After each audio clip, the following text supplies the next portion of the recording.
Wow, there we go. Hello, everyone. It's been a while. It's been a hot minute. Wow. I'm going to be honest. I'm a little stunned because here we are, the return of late night coffee talk. I mean, how much fun is this, right? This is going to be a blast. I don't even know. Look, I've got my coffee. I've got you guys, and I'm sure you have a lot of questions, and I am here for it. Right? I've got this scheduled for the next hour, but we could be here together, and if it requires a little overtime, it requires a little overtime. We do what we got to do, right? For those of you that have never been here before, never seen one of these, I'm Daniel Miller, president of the Texas Nationalist movement, and this is the thing that I call late night coffee talk, where I take a break from what I'm doing, working on Texas independence, grab another cup of coffee, the fuel that keeps things running, and I take some time to speak with you, to answer your questions, talk about what you want to talk about. And there has been a lot that has transpired since we were together last. So I am sure you have an awful lot of questions, and I have got answers tonight. A quick reminder as we get started with this. You'll see down there at the bottom, if you have any questions, you can either email them to that address right there. Look at that.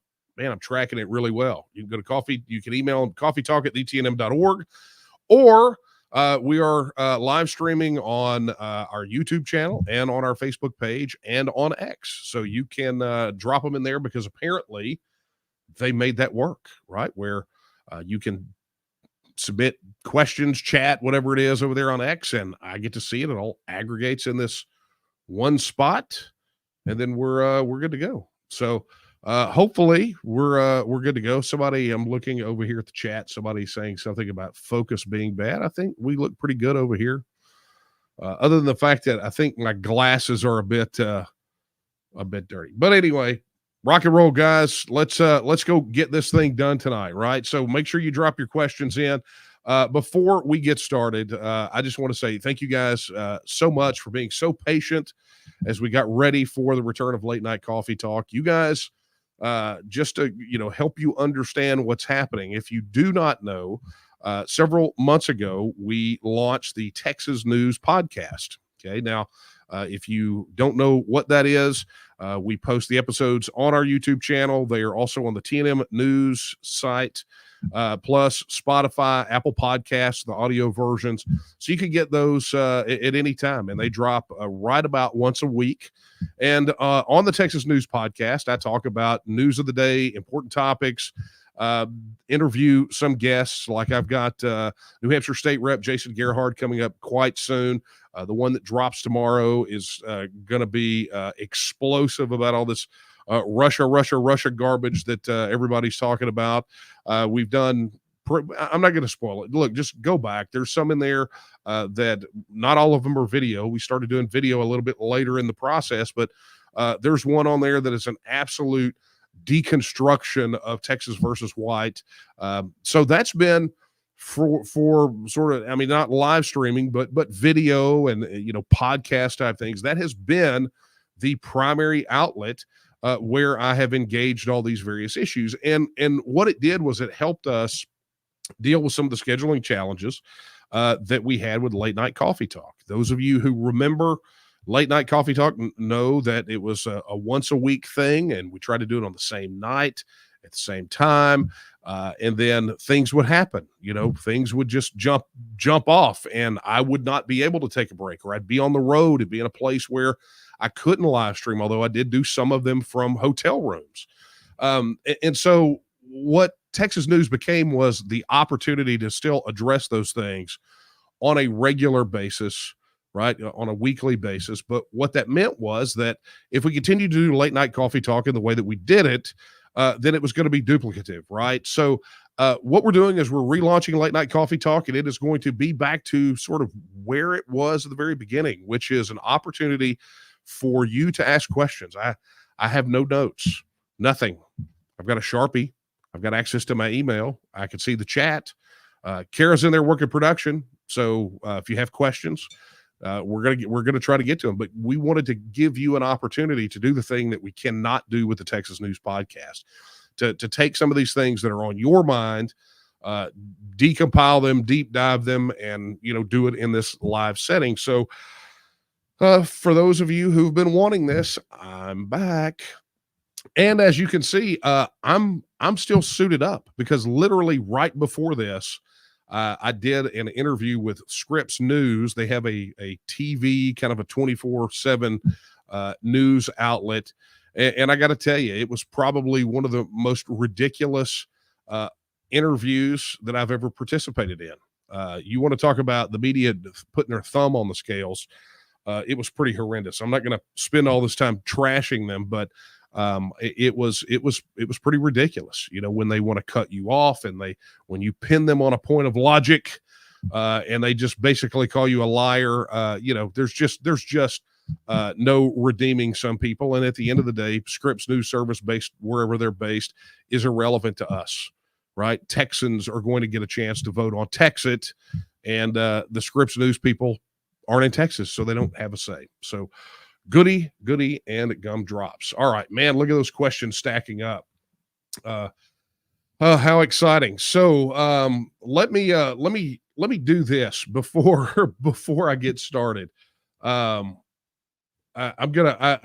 a quote, because I know a bunch of these questions are going to be about sort of the attacks that are coming left and right and everything that's happening. And I went through, there's been a quote that I've used in actually a couple of media interviews recently from Dr. Quartrip. I think Newsweek actually used it as a headline for one of their stories. And I wanted to pull it, and I wanted to set the tone for tonight. Many of you guys know Dr. Matt Quartrip. We've had him on here before, interviewing. Many of you have got to meet him. He wrote that book, I Want to Break Free, A Practical Guide to Making a New Country. And the doc, one of the quotes that really stood out to me from this book, recently, it's just really been on my mind, is this one, where he says, "You never win independence by playing soft. The gloves have to come off. Politics is a combat sport at the best of times, and when you're fighting for independence, this is especially so."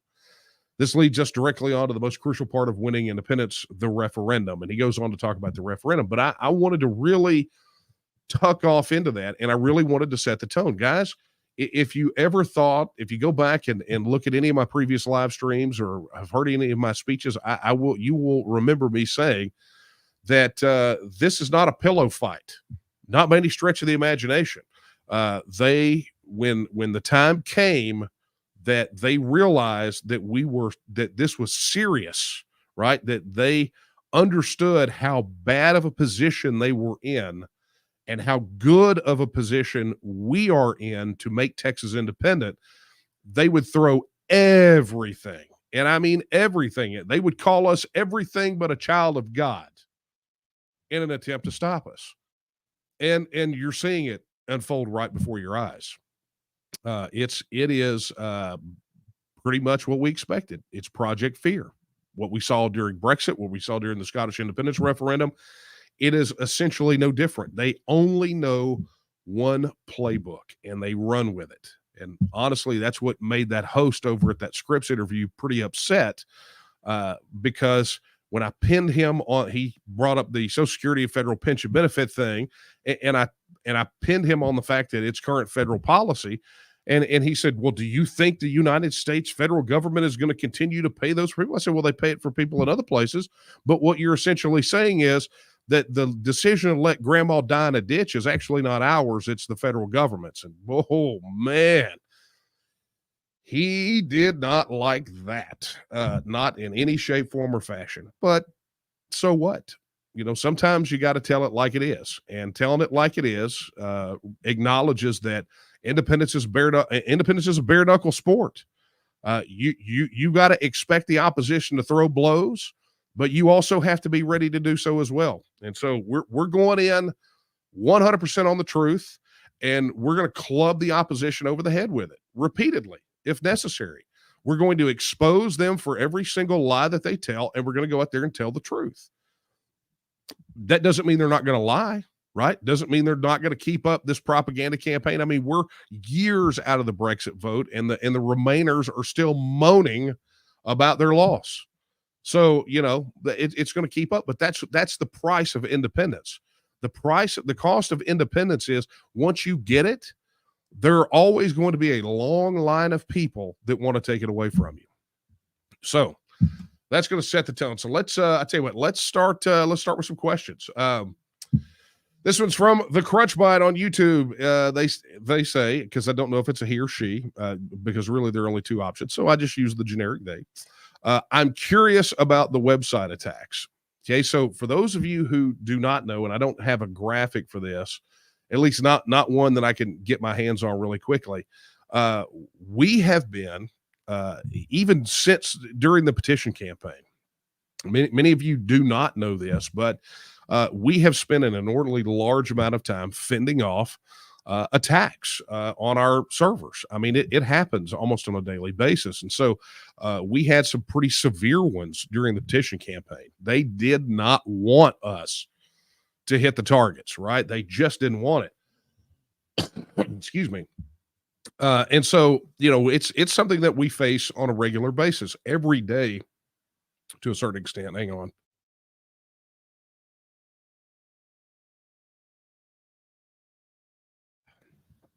Apologies. I'm getting over being sick. I got sick coming back from the Tim Pool interview. But that's what happens when you got to spend 5 hours in an airport in Mordor on the Potomac, right? But, most people don't realize we're under a cyber attack. I hate to use that term because it just sounds so, it's been overused so much. But, we're under attack on the digital battlefront almost on a daily basis. Some days are worse than others, today being one of those. And so, I guess there was a mention made of it. There's a graphic, and I can't, let me see if I can't display it, but I could probably read it off to you. So we pulled a report earlier today, and it was initially top countries by number of attacks. Okay. Excuse me. It was top countries by number of attacks, because that's one of the ways that they're rated. And at the time that we pulled the report, 154,988 attacks had come over the last 7 days from IP addresses based in the United States, which doesn't necessarily mean they originate in the United States, right? People can use proxies and VPNs to come into a node in the United States and attack. And it's typically, these are foreign actors, generally speaking. But the second highest number was right out of the Russian Federation, which is pretty interesting for us, because that number was 31,282 attacks, separate attacks. And, one of the things a lot of people don't understand is we actually, from a security standpoint, ban a lot of traffic from a lot of different countries, and the Russian Federation is one of those. So for any of those nitwits out there talking about, oh, you guys are supported by Russia, well, they got a funny way of showing their support, because I mean, we're constantly having to fend off attacks from their soil. So it's been pretty interesting. But today, the reason we pulled the report was today, our servers were under a major attack, and this report was run at 4:51. And so today, out of by the time, so between, I guess it was 2:50 p.m. and 4:51 p.m. So 2 hour difference between those numbers. We came under today a total of 180,979 attacks on our servers, right? And that's individual attempts to hack the site, denial of service. It's compounded. But whether people trying to hack in through logins or whatever. And so, look, our security is strong. We monitor this thing 24 hours a day, 7 days a week, 365 days a year. Someone is always monitoring the security on our site. Plus we got, part of the thing that people talk about, your site's so slow. If you understood the layers of security that we have to keep on it just to keep keep it from being, the servers from being taken down by these attacks, then you'd understand why things can be slow sometimes. But that's what's going on. I mean, it's not something we normally go out there and talk about, but the fact of the matter is it's happening. And you always see it happen at times like this, right? As Texas is taking the headlines. You've got these malicious actors, and I believe, frankly, that some of them are state actors. I believe they're governments that are working to take us down. But generally, networks, botnets, hacker groups, things of that nature. So we do what we can. It's just part of the daily war that we have to fight. So thank you for that question. Follow-up question. Somebody didn't get the memo. It's limit one per customer unless you have a coupon, right? No, I'll take this one because I know we need to talk about it. Crunchbite also asks, looking forward to hearing about the lawsuits. So here's where it is. I actually talked about it on the Texas News podcast, I think a couple of weeks ago. But essentially what happened is, and I can't go through the entire saga for everyone, but people want to know kind of, here's the update of where it is. The district court in Travis County essentially ran out the clock. Rinaldi knew exactly what he was doing when he waited essentially 17 days to notify us that he was rejecting the petition, because they all, you had the holiday weekend, which meant that, you're not going to get anything done. Everybody's on vacation. Nobody's getting anything done. And then they, I think, submitted everything to the Secretary of State's office, I think by the 3rd or maybe even before. I don't know for a fact yet. And I get to that here in a moment. But I know that, it was really in that time frame. And once that's done, it kind of takes any action you could do off the table. So even our Supreme Court mandamus, which we had to do, even, with all those facts in mind, we had to file that. But when it was rejected by the Supreme Court without even apparently hearing it or looking at any of the merits of it, we had to file a district court in Travis County. Travis County, when we asked for the TRO hearing, they postponed the hearing until after the statutory cutoff for ballot challenges. So they basically use the calendar to knock us out of the box. And it's something that they do quite often, courts do, because they don't want to deal with these election matters. So what it did was it forced us to go back and talk to the attorneys and go, look, where are we at on this? And so our intention is, because we are no longer under the clock, because the chairman of the Republican Party of Texas breached his statutory duty, wrongfully disenfranchised Texas voters, and particularly those who signed the Texas petition, because we are at a point where we're not going to be able to get that on the March ballot. I mean, they played the calendar to screw us. Our next recourse is to file a lawsuit, and we intend to do that. We fully intend to sue Matt Rinaldi and the Texas GOP and seek damages. Because we have to do two things. Number one is we have to vindicate our position. We have to show beyond a shadow of a doubt we did the right thing and Matt Rinaldi did the wrong thing. And number two is if indeed the court finds that they did the wrong thing, which we can conclusively prove, then they've got to pay. And they've got to pay those damages. They've got to pay for every penny that was spent by the TNM and our volunteers in the pursuit of that petition campaign. And I believe that we've got enough from Matt Rinaldi right out of his mouth on that Chris Salcedo interview to show that he did so for political reasons, which we're going to go seek damages. So I can't talk about it any more than that because it deals with legal strategy, but we are under no particular time pressure right now to sue it. We're being very careful to get everything in line to be able to go to court and prove our case. And we're ready to make them pay. In the meantime, I think that everyone who signed that petition, everyone who wanted that vote, is perfectly within their rights to hold those responsible for denying them that and violating the Texas Election Code. I think they're perfectly within their rights to hold them accountable, whether it's at the polls or whether it's at the Republican convention. Wherever it is, I think everyone is justified in feeling the way they do about how they were done. Okay, I'm blasting through these. Okay, let's get rid of that. I covered that one. Yeah. All right. Here's a good one. Okay, so this is from Lauren. Lauren says, I've been listening to a lot of Brian McClanahan's podcast episodes, and you should because they're fantastic. And when he talks about secession, he recommends calling a convention versus voting in a referendum. That is correct. And there's here's the remainder.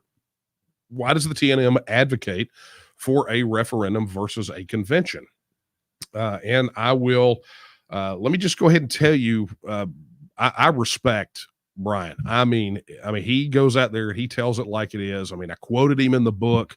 I share his videos when he's talking about things related to what we do.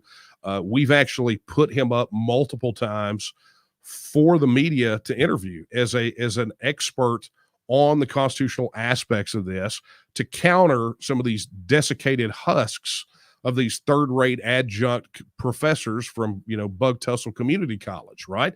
He's an expert, and he can debate circles around those guys.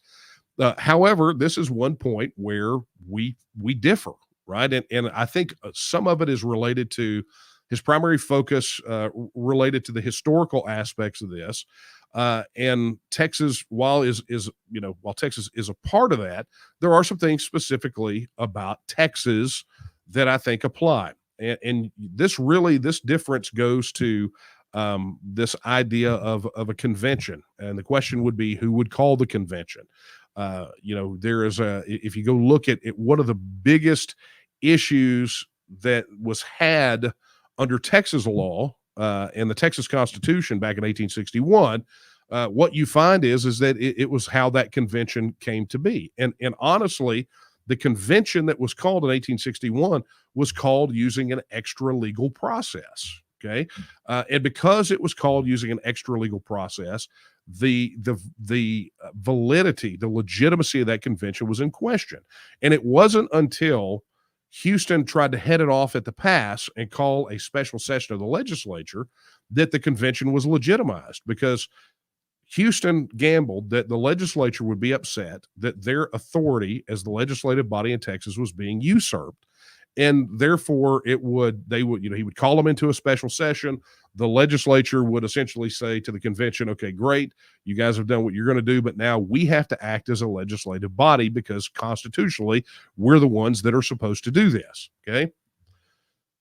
Well, that's not how it played out. Sam Houston called the special session of the special session of the legislature. The legislature convened and said, okay, now we're in session. We're pitching the keys to the convention. And we're basically authorizing and legitimizing the running convention. Okay.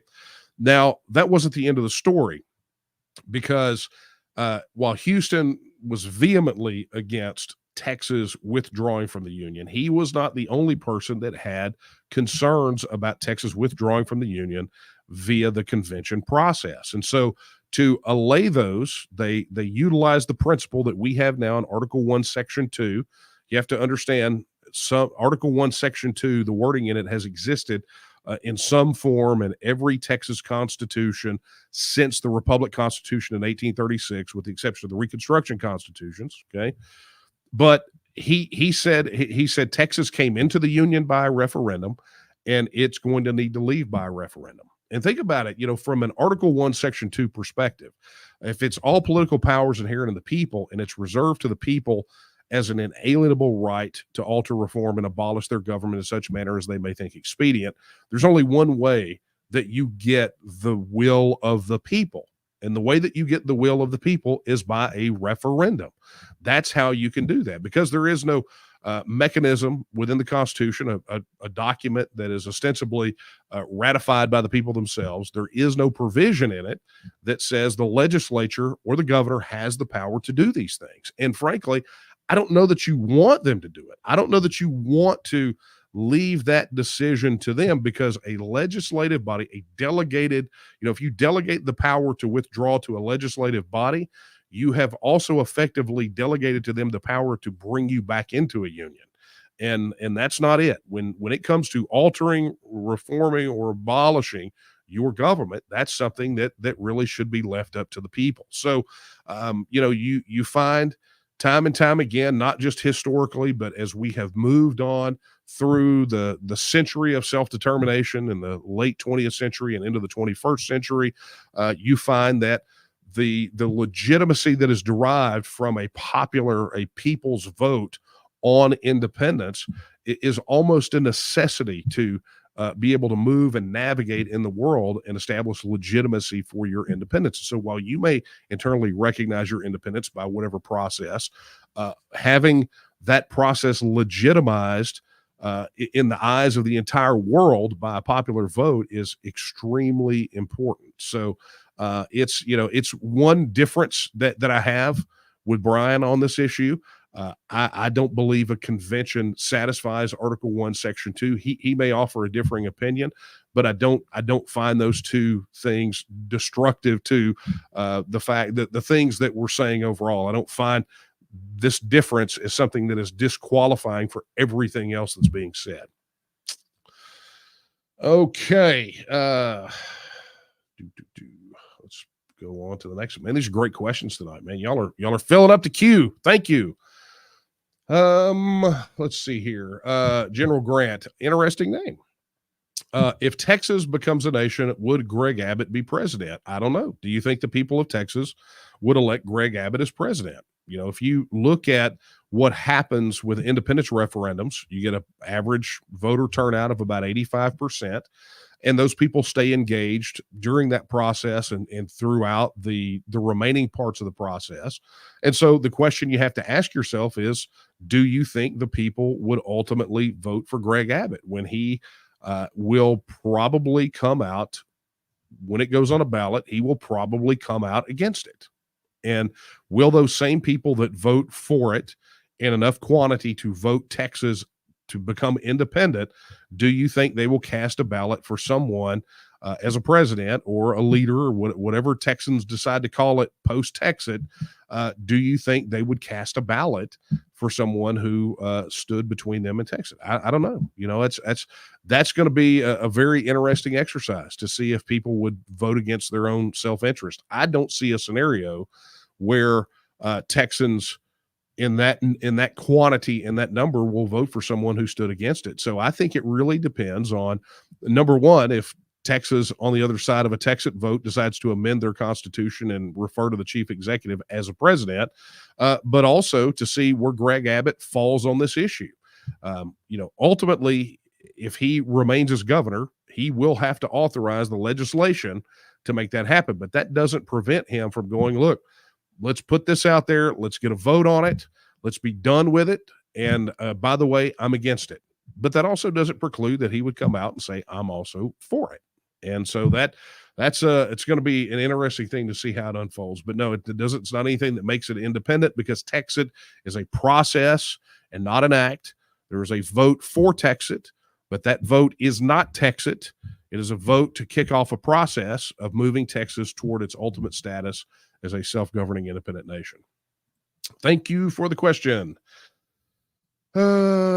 Okay. Let's see. Is the lawsuit for, yes, I got that question already. Stacy wants to know, when are the petitions being delivered to Governor Abbott? Okay. Newsflash. We'll have things that go out on this, probably overnight or tomorrow, but Tuesday.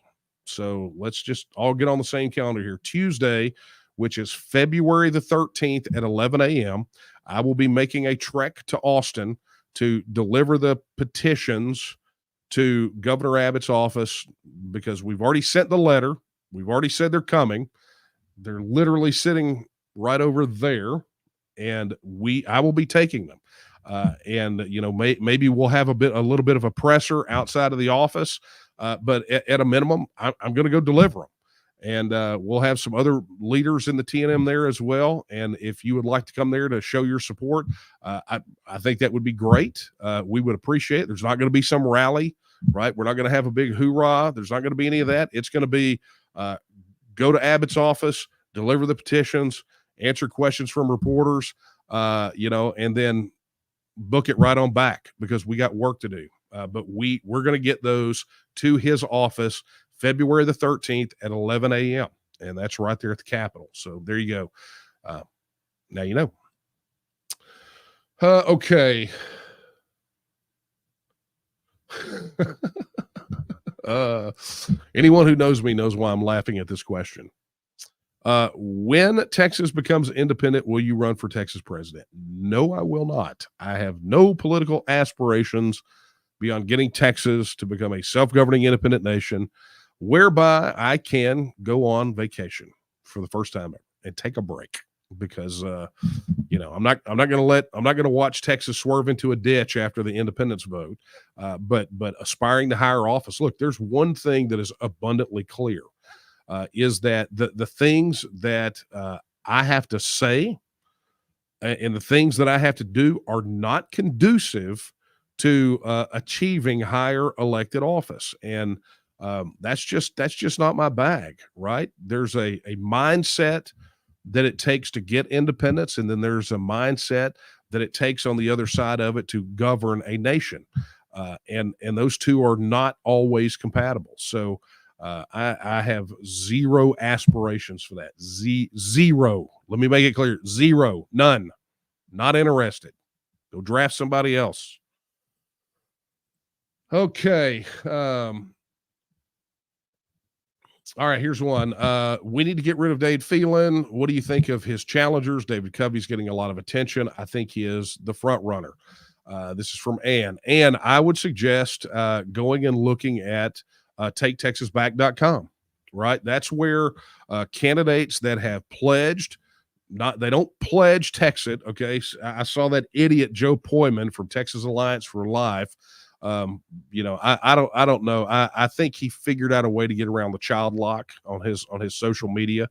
But I saw him on Twitter today talking about how, David Covey supports secession. And I think he misspelled it maybe. Anyway, it's pretty idiotic. But understand what that pledge is. That pledge is not a pledge to say they support Texas withdrawing from the Union. That's not what that pledge is. That pledge is a pledge that they support the right of the people to vote on the issue and will help facilitate that vote. Now, they can go out when the vote comes down and they can vote no, they can campaign against it. And, and then that's a whole other conversation to have. But at a minimum, everyone who takes office in Texas and swears an oath to the Texas Constitution swears an oath to uphold and protect Article 1, Section 2 of the Texas Constitution, which would authorize this sort of vote, right? So anyone who wouldn't sign that pledge is already suspect, right? Anyone who refuses to sign that pledge is suspect because it means that they don't trust you enough to have that vote. And if they don't trust you to have that vote, what they're essentially saying is they don't support Texas and know that if it goes on a ballot, it wins. And so they can't pledge to put it out there for a vote because their side would lose. I mean, that's their logic. Okay. So, we're not out here trying to get these candidates to say, I'm, and let me tell you, there are candidates that sign the pledge that are like, hell yeah, let's get out of here. Right. Texas goes on a ballot tomorrow. I vote out because there's no other way. I respect that. But I also want out of our elected officials, I don't want them to put their thumb on the scale. I want them to respect our right of self-government. That's what the Texas First Pledge does. It says, look, I support letting Texans vote on it. And when Texans vote on it, if they vote to leave, I'll do everything I can to uphold the will of the people. I will not disregard their will, which is what we saw in Brexit. We saw people that after the vote that were elected representatives that refused to respect the outcome of that vote. And that's why Brexit has been rocky for years. We're not going to suffer those problems, partially because of timing. But I think it's important because I'm not going to get into specific candidates, but David Covey did sign it, as did the other challenger in the race in House District 21, Alicia Davis. There's a bunch of pledge signers over there, and I would just suggest you go over to taketexasback.com. You look at all of those candidates that have signed the pledge, and if your candidate of choice hasn't signed it, you burn up the phones to them or the emails or the text message. Go, why haven't you signed this? You don't trust us? You think we're too stupid to govern ourselves? How about putting your name on the line, which is dotted, saying that you support our constitutional right to vote for our future? Okay, getting down to it next.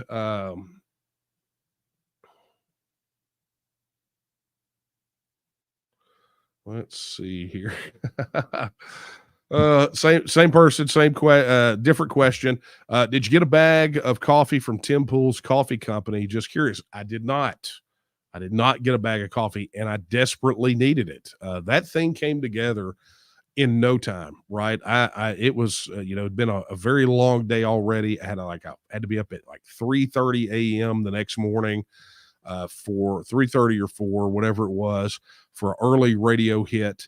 And Kara's over there texting at midnight, getting this thing set up because they reached out. They wanted me on a flight the next day. So by the time I got to the hotel and then finally over to Tim's place the next day, I could have used that coffee in the worst way. And although they did bring me coffee, Kellen is the man. I'm going to tell you, he is the guy. I've been both times I've been there. He's been phenomenal. He's always got me squared away, and he was able to get me properly caffeinated, or at least minimally so I could function on that show. But I did not. Okay, let's see here. Man, you guys have got lots of good questions. Hey, just a reminder, if you haven't submitted your question, you can submit it right down there at this email address, coffeetalk@vtnm.org, or post it in chat on YouTube, X, oh yeah, and Facebook. Man, I almost forgot Facebook. Speaking of, let me check email. Let's see what you guys have sent. Okay, here's one from Chris. Chris says, and I can't put these on the screen, says, how do those who say they support the TNM expect our cause to move forward when they keep voting in SREC members, county party chairs, and legislators who set the movement back? Look, Chris, I think it's a good question. That's not a question I can answer. I don't know that because I don't understand that mindset. But I think it gets really down to a sort of how they prioritize things and how they're looking at things strategically or tactically. And the bottom line is, there are those of us like me that are never going to compromise our principles and our belief that all of this other stuff is fluff until we get Texas independence. I'm not going to compromise that. I made a pledge to go out and fight for the mission of this organization. I intend to uphold it, and I don't care who it upsets. And, just because we have disagreements on these things does not necessarily mean that we're adversaries. But I think that a lot of this is probably coming from some of the criticism that we're getting for being upset at Matt Rinaldi for what he did with the petitions. And the fact of the matter is, it has been a common refrain since the inception of the TNM that all of these other folks out there that are engaged in party politics and all these other organizations and clubs and things like that, their chief criticism toward us is we're uncompromising, right? That we're not going to fold like a cheap suit just to go along to get along. And it's been part of the challenge that they don't understand when things get sideways, right? When something happens in the Republican Party that we don't, that really is the complete opposite of what we're trying to do, and we get upset about it, they want us to just sit down and shut up and choke it down, and we don't. And that's a problem for people. But I would just counter with this, because I don't think a lot of those folks look at it from our point of view. We've been at a singularly focused mission since day one: the political, cultural, and economic independence of the nation of Texas, right? We have been very unequivocal in our belief that the people of Texas have a right to vote on the issue of our continued relationship inside the federal union. But more than that, it's about independence for us, right? That's a key component of it, but it's about independence. And that's what we do. And while a lot of folks, they're involved in a lot of other issues and things of that nature, we're nose to the grindstone, right? And so, it's kind of like if you had a lawmaker that was, say, on that side of the equation, and all of a sudden they did something that was really anti-right to keep and bear arms. They did some kind of anti-gun thing. The gun organizations would just drop the hammer on them. I mean, they would hit them like a dump truck full of bricks. But no one would ever accuse, Texas for Gun Rights or Gun Owners of America, nobody would ever tell, hey, why don't you just shut up? This guy's 90% good. It's like, no, we're good. We're pro right to keep and bear arms. How are you going to ask us to pull off on this guy? Right. But yet they're very comfortable asking us to do the same thing. And so I think it really is just a matter of priorities, but I'm not the person who can answer that. The person who can answer that's a question that you should put to them. Ask them. I can't explain the rationalization for tolerating electeds or others in the public sphere that absolutely do everything they can to try to put the kibosh on advancing the cause of Texas. I can't. So that's a conundrum for them to answer, not one that I can answer. Okay. Let's see here. Okay, got that.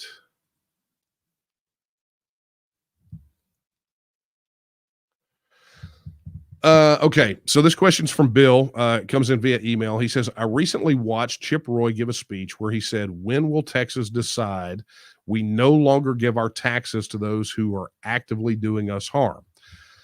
Have you had a chance to speak with Representative Roy? Also, what is the best way to donate to TNM? Okay, so the answer to your first question is yes. We briefly visited at an event that was hosted by the phenomenal Joanne Fleming and the great folks at Grassroots America, We the People. It was a great event, and Chip Roy was there, and we got a very brief amount of time to visit about this, but we are not in regular communication. Although he seems to be, he's not there yet. But increasingly, at least he wasn't when we had that conversation, but he is increasingly making the move this direction. I mean, it's obvious, and hearing the things that he's saying, he's talking like us at this point. He's just not explicitly saying it. And so I know some people out there have varied feelings. I mean, for anybody, any of our folks that are from the UK, he's, you know what Marmite is. It's just kind of a code term for those, for things that are quite divisive. You either love it or you hate it. And I know Chip can be Marmite to some folks, so I'm not commenting on that, but understand how big of a deal it is when you have guys like Senator Ted Cruz or Representative Chip Roy or some of these other guys that are essentially saying the things that we're saying. They are continually making the same arguments that we are making, and ultimately Texas is the place where that's your next logical step. And so they don't have to say it for those people to land at our doorstep and join our movement and help push this ball forward. Okay, so that's kind of where that is. The best way to donate to the TNM is go to tnm.me/donate. Right, if you go there, it'll take you right to our giving management portal, and you can make a contribution right there to the Victory Fund. And frankly, folks, we need it. We're engaged in these lawsuits. It cost us money to do the things that we did with the Republican Party of Texas. We still have the Facebook and Meta suit that's actually been stayed right now until the pending the outcome of the net choice case. And beyond that, it's operational. I mean, we've got to get out there and get the word out. We've got to get up on radio and TV. There's a lot of things that have to get done right now, because a lot of attention's on us, and we've got to be able to go out there and engage a massive number of people, and that stuff costs money. And right now everybody and their dog is fighting for space in people's heads because it's election season. So it's really expensive. So Bill, I would just suggest going to any of the TNM pages, hitting the donation link, and you'll see a link pretty much everywhere that says donate, and that's where you can do it. And I would also encourage you to, if you are already, maybe you've donated in the last 6 months or whatever, I'd encourage you to set up a regular contribution. I don't care what it is, $2, $3, $5, 10, whatever it is. We need all the help we can get right now. Somewhere right now, Daphne Armour is smiling from ear to ear, because it used to be very uncomfortable for me to do what I just did, which is encourage people to donate. But that's all the while I'm traveling and I'm putting gas in my car with my money, right? And I was paying for my hotel rooms when I had to travel, and we needed equipment for T&M stuff here, and I would just buy it out of my pocket. I had a really hard time doing that, but we're at next level, right? We need to be up on radio, and that's expensive. We need to be up on TV, and that's expensive. We need to be running a flight of digital ads right now across every platform you can imagine, and that is really expensive. And so, we all know that this thing is moving and grooving right now because of what's happening. And we're really close. And when you've got momentum like this, you've got to keep pushing harder. You got to get bigger, and you got to get louder, and then you got to get even bigger, and then you got to get even louder, and then you got to get even bigger and even louder. And when you put that political pressure, boom, now you're in the campaign to get this thing done. And how do we know this? Because we've watched it happen around the world over and over and over. So, Bill, thank you for your question. Okay. Let's see here. Melinda Lou asks, anyone know if Sid Miller has stated publicly on independence? I can tell you that he is a Texas First pledge signer. He signed it during the last election cycle. And I think if you watch the intro, you probably saw him holding a copy of the book. Do I know where he is on the independence issue? No, but I know he supports our right to vote on it beyond a shadow of a doubt. And, we did some events, I think, during the Republican convention last time with him. There's probably some pictures floating around. Let's see. Delete. Okay, here we go. This is a fun one. Longest says, why did you delete the articles on your website relating to Russia? We didn't. If you go to TNM, if you go to the TNM news site and you go to the search bar, you type Russia, every article that's on our website that talks about Russia or any of that other stuff is there, including when we hit back at Politico for their hit piece, or when we hit back on the Mueller investigation for insinuating that we were the organization that was mentioned in their report, which again turned out to be 100% false. Every allegation that has been made has been refuted, and it's on the website. Every one of them's there. So go knock it out. Go use the search box. Okay. Let's see here. Boom, boom, boom. All right. All right. Well, let's get down to this. All right. Oh, I hope you guys brought your more coffee and are in a comfortable seat, because this is going to be a fun one. What is your answer to accusations of being Russian collaborators? It is here is my answer. It is total, complete horse crap. It is an absolute fabricated lie straight from the pit of hell. And when I say from the pit of hell, I mean, I think I pretty much know where it's coming from. Okay. But it's a lie, right? I mean, and you can see it when you begin to dissect it. And I mentioned a moment ago, because someone asked about the articles on the website being gone. They're not gone. They're there. If you search for them, they're all there. But this idea of where it came from is really rooted in, and I'm not going to go through the entire history because I could be here for an entire hour. But one of the things that we have done since day one is when we are invited places to speak, we have a tendency to go, right? Because we need to be talking about the idea of self-determination.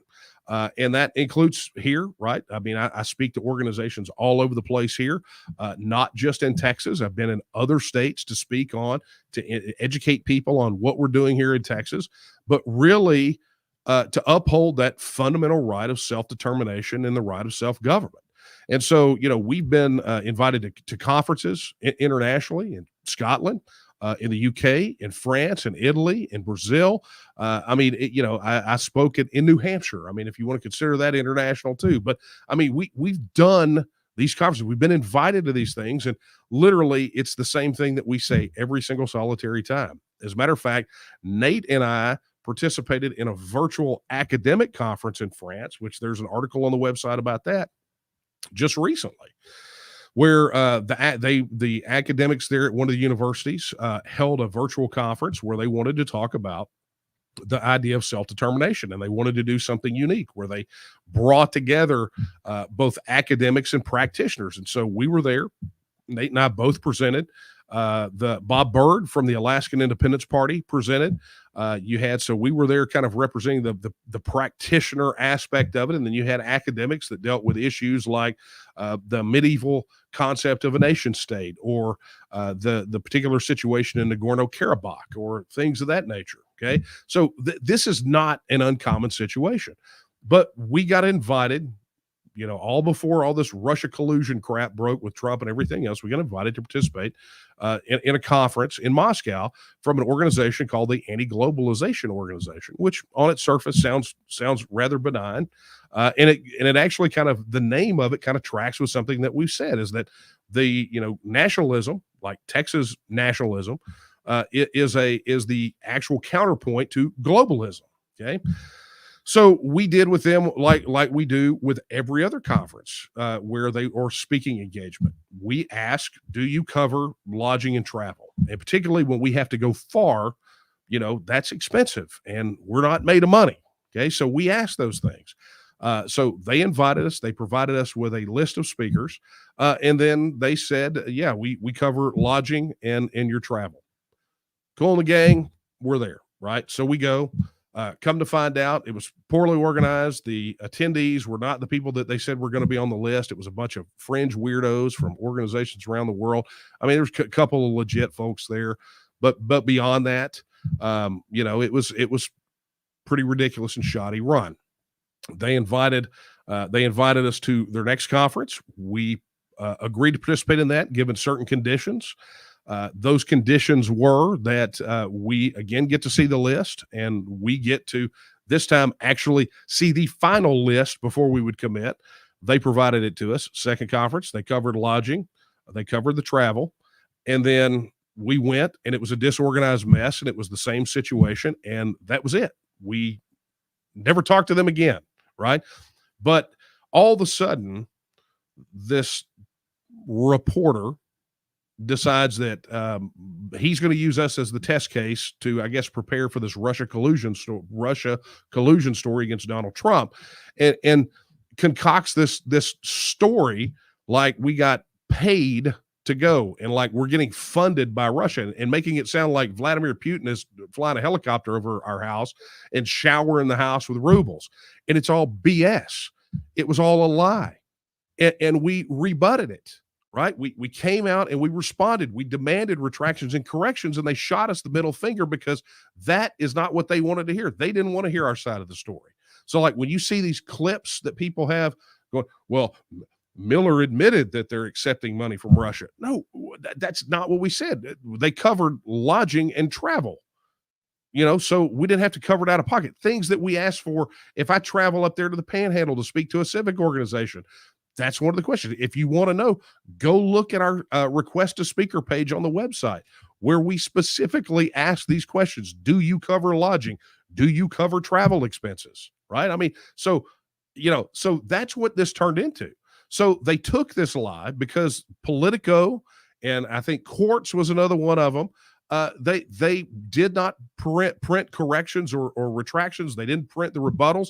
And so they ran with this fake narrative that somehow we're doing this at the behest of Russia. Now, that's news to me because I'm a sixth-generation Texan. I was born in Longview, Texas.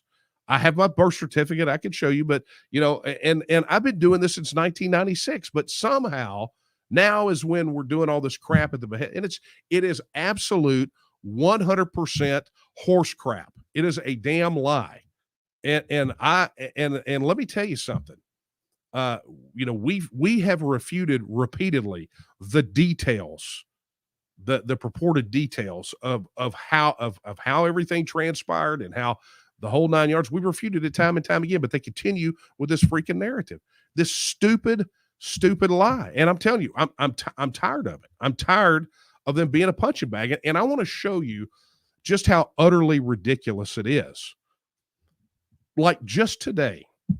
Now, many of you, if you attended TexasCon, and particularly the Line in the Sand Society Gala, you got to see Dean Ross there. Dean uses his real name on Twitter.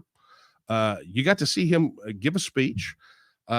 Dean is a combat vet, right? You got to see him and his lovely wife, Danielle. I mean, they were there, flesh and blood people. Dean told his entire story from the time he went into service in the military to what happened to him overseas, and what happened to the people in his unit and his struggles with PTSD and how he ended up in Texas and how he ended up with the TNM. And you got to hear his love and his passion for Texas and his passion for the idea of a constitutional republic and the rule of law and all of these things. You got to see Dean Ross flesh and blood. But yet these ridiculous morons on social media are over there accusing him of essentially being a Russian actor. They're taking his profile picture, doing all kind of crazy. This is a combat vet, guys, a real flesh and blood kind of guy. So anyone who wants to give any credence to this tripe that's coming out, understand that you're eating that entire sandwich. That is what you are owning, is that kind of garbage. And they're like, well, but that doesn't mean you're not getting funded by Russia. Let me tell you what tells you that I'm not getting funded by Russia. The fact I drive a 2012 Toyota Scion with the paint chipping on the top, right? Or the fact that I've got in the bathroom on the other side of this wall, I've still got damage from 2 hurricanes that I can't afford to get fixed because I'm busy dumping money into this thing to help get the ball across the finish line, my own money. I'm working full time for the TNM, doing everything at the time that it is required, and still maintaining a business doing tech consulting work for companies right here in Texas. Right? That's what tells you. Guys, I've got 3 suits. I've got 5 of the same tie, right?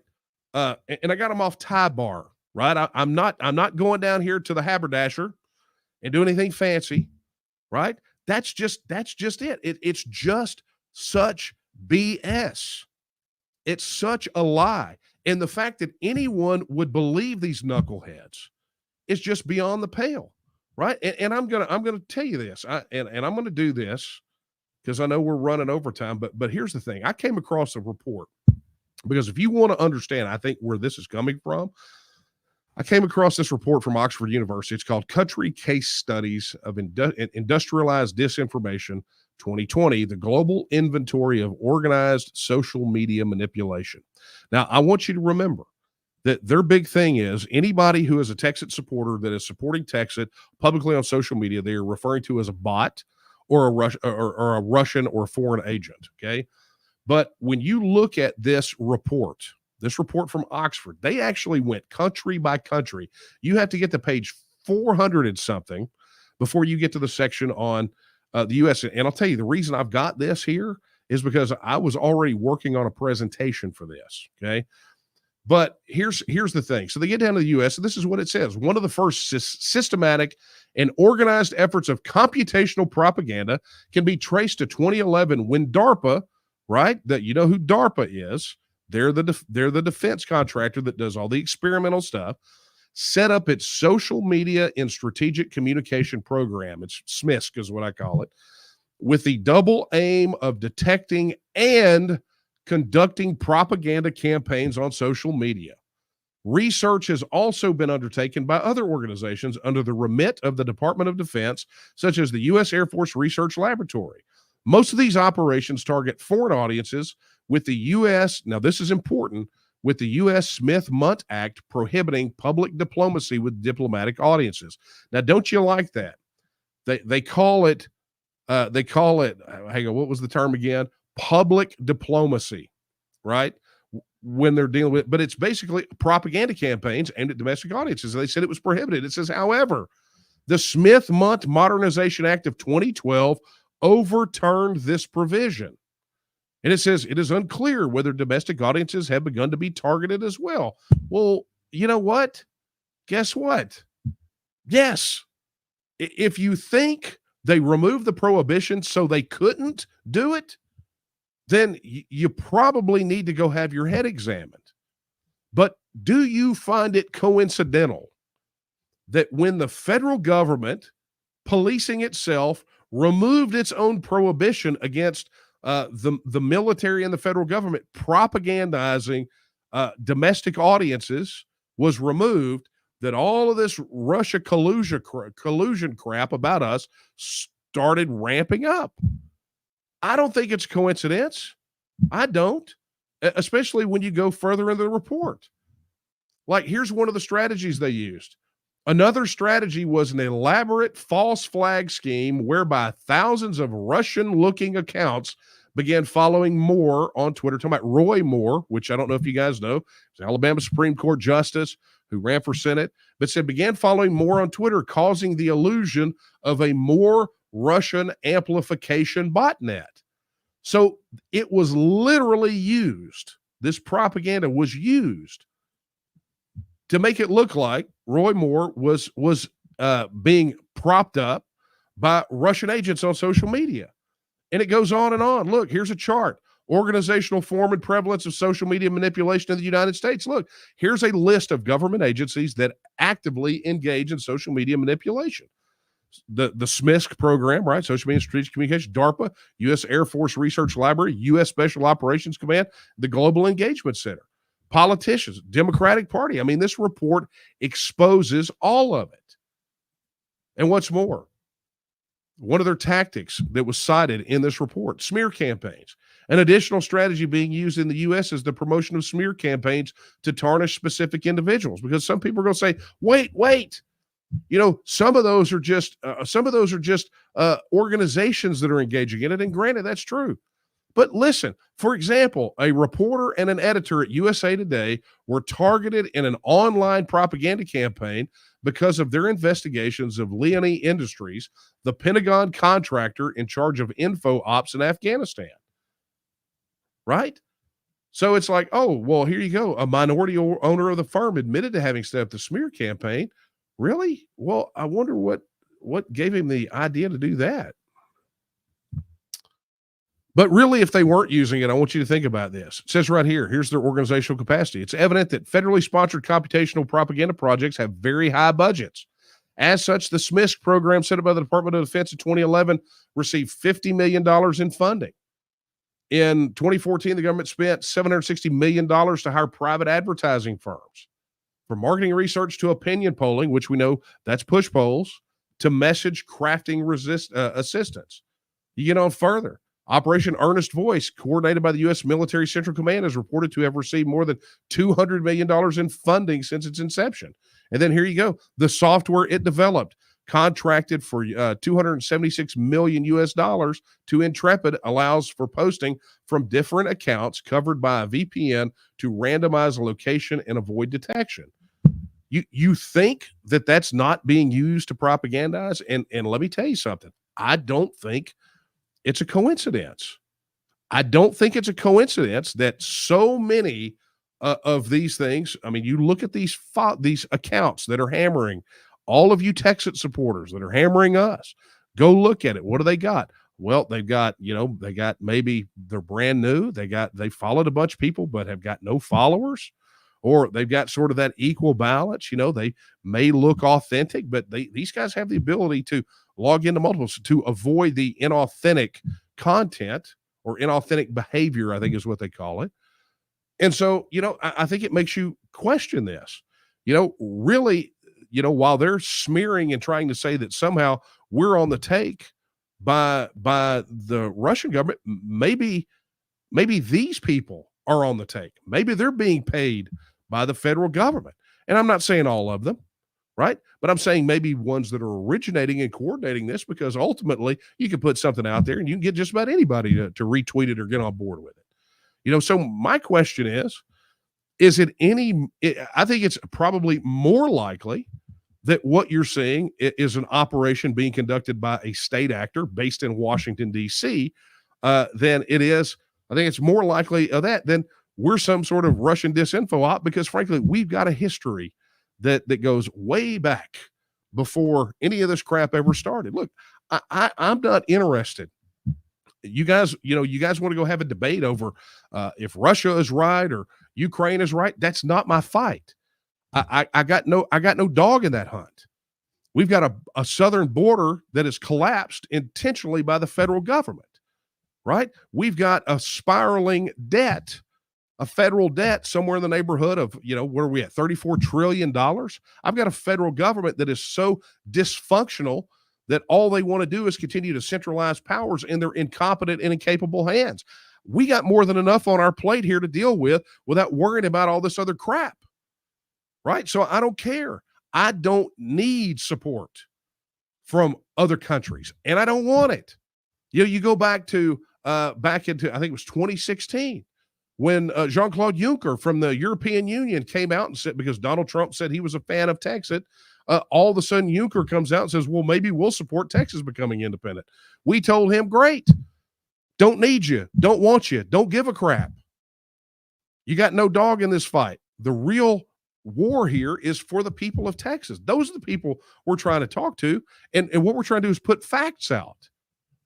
And so rather than refute the facts and try to sell Texans on why they should stay as part of the union, they give us fear. You're going to let grandma die in a ditch. Oh, they're going to lose Medicare. They're going to lose Medicaid, which is BS. Oh, well, if that doesn't work, then what they'll do, because they can't refute the facts and they can't sell continued membership in the United States, what they'll do is they'll just accuse this of being some sort of foreign operation. And you know what? It's effective. It's a play. It's a play that was used for Texas to overcome opposition in the United States to allow Texas to be annexed into the Union. There were political plays that were made in the mid 1840s to give the impression that if the U.S. didn't accept Texas as a state, that it would become a foothold for the British. And remember, it wasn't, too many decades out of the War of 1812. So they used the British scare, because the British were the boogeyman at the time, that they used that to achieve a political outcome. And that's what they're doing here. They're just literally saying whatever they can say because they can't argue against the facts. They can't refute the facts. And so what they want to do is they want to smear and they want to scare people. And frankly, you know what? Let me just go back to the very first thing I showed you, which is this. Guys, you better get used to this. You do not win independence by playing soft. The gloves have to come off. It is a contact sport, and especially so when you're fighting for independence. This is what has to happen. We have to go in. We have to go in and we have to treat it like it is. We have to call these people out for what they are, and we cannot equivocate and we cannot back down. And that's what I think goes back to the question the person asked earlier about, or what Chris asked about why people. Well, look, some people are just, they don't want conflict. But guess what? You are never going to extract yourself out of this mess unless you're willing to get loud and get visible and be confrontational on some of these issues. I mean, this is our future we're fighting for. This is for all the marbles right here. And so, you have to treat it like it's the existential threat that it is. If you were drowning, would you be concerned? Would you be concerned about, well, I don't know. I think that person there, man, I don't know about, that ring, that lifesaver they're throwing me, no, this is an existential threat. If your house was on fire, you would treat it like your house was on fire, and our house is on fire. I'm going to give you, before I go to some of these other questions, because I know we're running over. It's been a while, but before we do that, I'm going to give you some perspective, because in the process of prepping for something else, I came across an old video. Okay. I'm going to play it for you. Well, we all know that they owe $14 trillion total. It's not a very good amount. If we sit around and did nothing and just watched it, we'd be like the Tejanos in San Antonio when General Acosta was there, just sitting there getting all of our stuff taken away.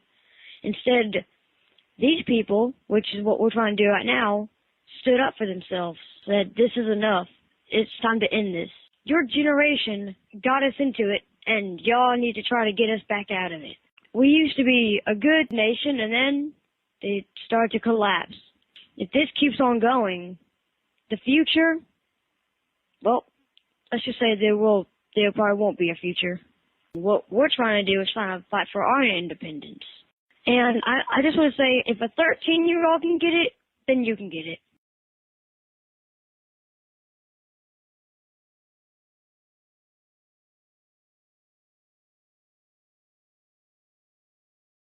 I mean, that was 2011. And I'm going to tell you, that was my son.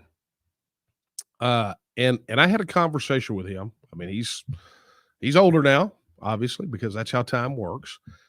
And I had a conversation with him on the phone the other night. We had a late night call, and he was so frustrated because of what's happening with the federal government, what's happening with the economy, what's happening with the border.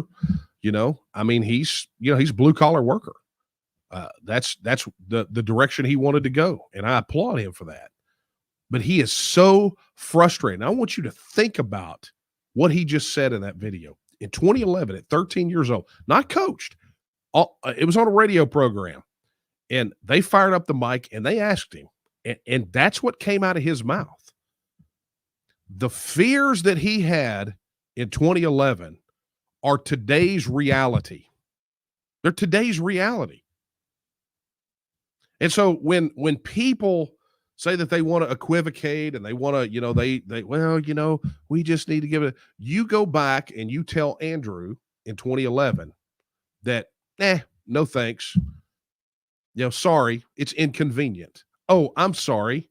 We've got this other thing going that we've got to do. So you're going to have to just suck it up.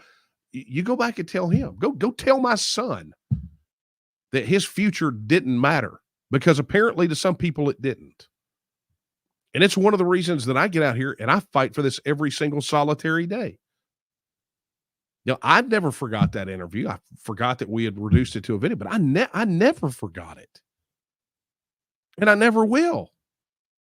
The debt that we owe to this generation to get it out of this mess is huge. And it gets bigger by the day. And it's an existential crisis. And we have to treat it like that. The hardest call that I had to make to my son was that call that we made, and hearing that frustration in his voice and hearing him tell me how frustrated he was and how, I mean, he's not devoid of hope, but he's getting close.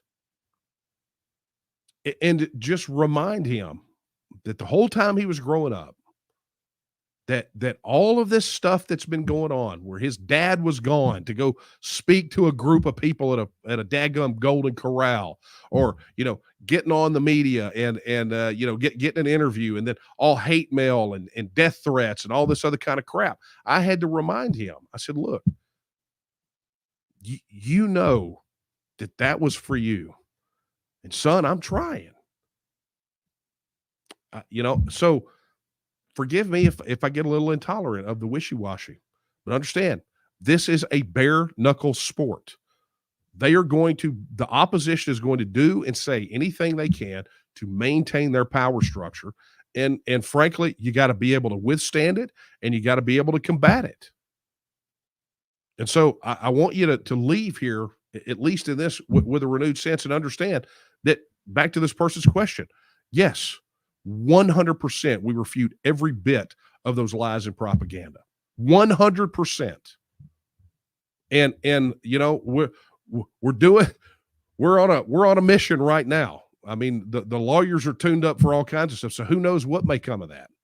But unfortunately, we don't really have a lot of recourse for that, because one thing is absolutely for sure, is getting a defamation suit across the finish line on a media outlet, regardless of the lies they tell, is damn near impossible in this country right now. It's almost impossible. They can say anything they want to a public figure and get away with it. So we endure it. So today we had our conversation with local law enforcement, letting them know about the death threats I've been getting in. We try to refute as best we can and point people to articles on the website, but they've tied our hands. So it's going to be up to y'all to go out there and just tell these people, you're idiots. We're going out and getting independence, and you guys could sit here and have your stupid little, slander session or whatever it is. Oh, okay. Look, I'm way over time, but I am going to take a couple more questions. So let me see if I've got some that can be knocked out. Look, I'm going to also tell you, if you had Texas questions tonight, military, Social Security, if you want answers to those, I'd encourage you to head over to texitnow.org to get your Texas questions answered. If your question is not answered there, feel free to reach out, and we'll do our dead level best to get you an answer. But if it's already, use the search there. If it's already there, that's what's going to happen. If you ask it, it's already there. We're going to send you the link to it. All right.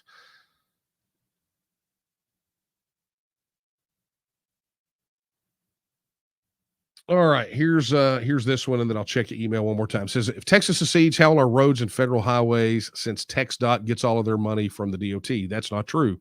TxDOT gets money from the Texas taxpayers. They do get money from the Federal Department of Transportation, but that money comes from Texas taxpayers' pockets. And this is something that I think everyone needs to understand. When they survey and they talk about all this federal money that comes into Texas, they don't tell you that it comes from two sources. It comes from Texas taxpayers paying taxes into the federal government, or debt that they are taking out in your name. That's where it comes from.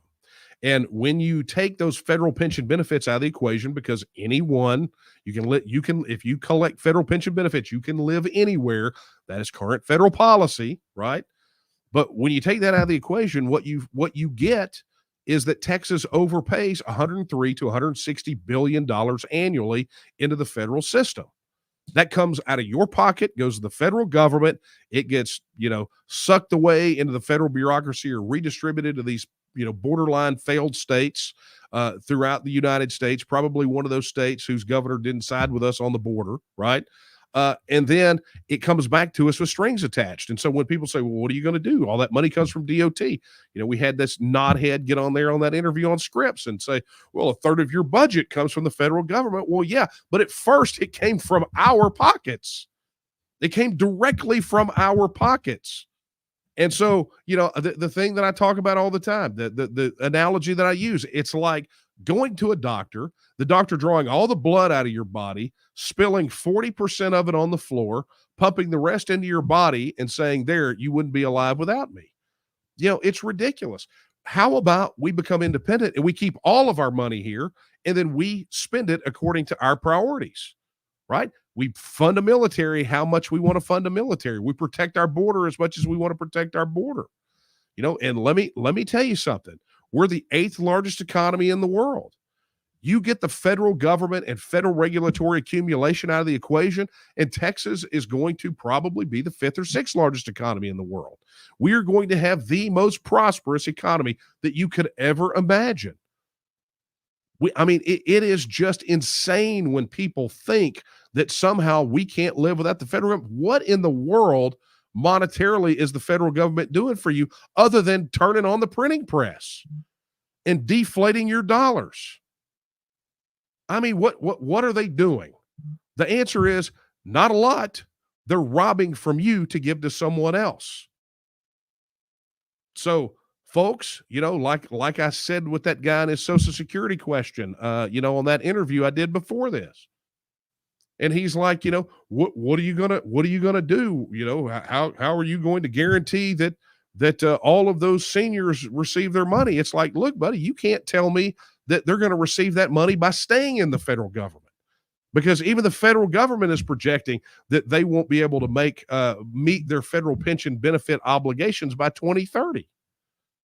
And so there's no guarantee the federal government could cut those checks next week either. So the status quo is that program is a big question mark to begin with. If seniors even want an opportunity to get what they paid into it, then Texas is their only way to make that happen. To be part of a nation state that actually doesn't rob its citizens and actually gives a damn about its elderly and its veterans and people like that, that's your only opportunity. And I would suggest that you take it. Okay, friends, that is going to be it. There are a lot of questions, and I apologize if I did not get to your question, but be sure to drop us an email right there. coffeetalk@dtnm.org. We're going to get this next one scheduled and give you a little more advance notice, but I'm looking forward to being back and answering your questions. And look, this will be the format from here on out. I will be doing Coffee Talk, and I will be taking your questions, and it will be entirely up to you to make sure that, what we're going to talk about is what you want to talk about. All right. So that being said, just a quick reminder, if you are not already a registered supporter, head over to tnm.me/vote right now, register your support. Let's get that thing done. And of course, we always need volunteers. Head over to tnm.me/volunteer. Become a volunteer today. We are organizing across the state, and we need you. And speaking of organizing, look at that. Join one of our local groups. Head over to tnm.me/local groups and join one of our local groups. Find one near you and get plugged in. Our local groups are pretty doggone awesome. Okay, friends, that is going to be a wrap for tonight. Let me just say, I went overtime, almost a half hour overtime, but I'm here for it. I'm here because you're here, and I'm just so happy to be back with you again. So let me just go ahead and encourage you guys, when this is done, when this is done, you're going to want to share it, probably, I think, and you're going to want to set an alarm, a reminder on your calendar to be here. Make sure you're getting our emails and get notified when this thing is getting done. Download the TNM app, right? Everybody who's got the TNM app got a notification that this thing was going on. And so that's a very handy tool. All right. Wrapping it up, I'm going to leave you with the words that I leave you with every time we're together. They are the words of Sam Houston when he said that Texas will again lift its head and stand among the nations. I believe that time is now. And the question is, will you stand with her? Good night, everyone.